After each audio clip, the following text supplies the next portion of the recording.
we, after 17 years, Jenny, of not liking one another and fighting, we were literally able to start over and start dating again. And truly, that was the turnaround and the miracle in the relationship. Yeah.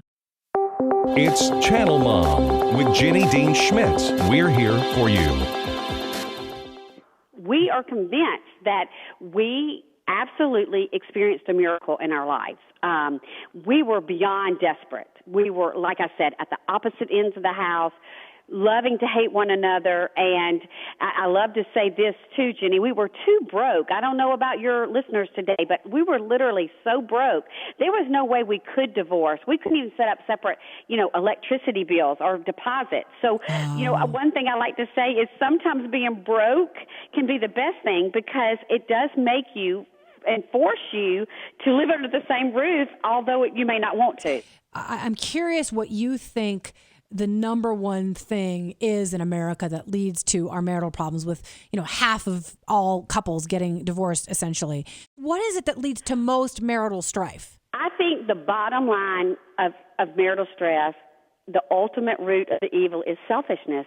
Yeah. It's just plain selfishness, thinking you deserve better, thinking, he or she can be better to you or make more money or whatever it may be. So I would say, the irony to this, the evil of splitting up marriages is selfishness, and the way you get it back is to give everything you can.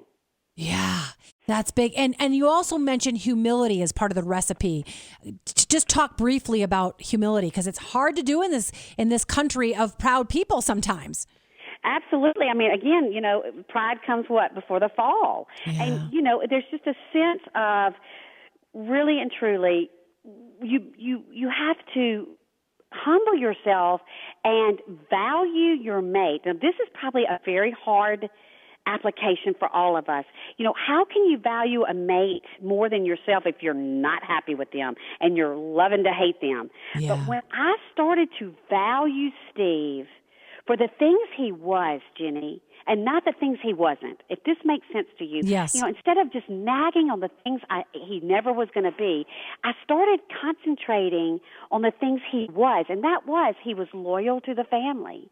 He wasn't addicted to any kind of pornography or drugs or alcohol. I mean, these are big things that I wasn't valuing in the marriage. I was worried about him not giving me enough kisses or not cooking or not doing enough laundry. But some of the things he was being, I totally overlooked and devalued.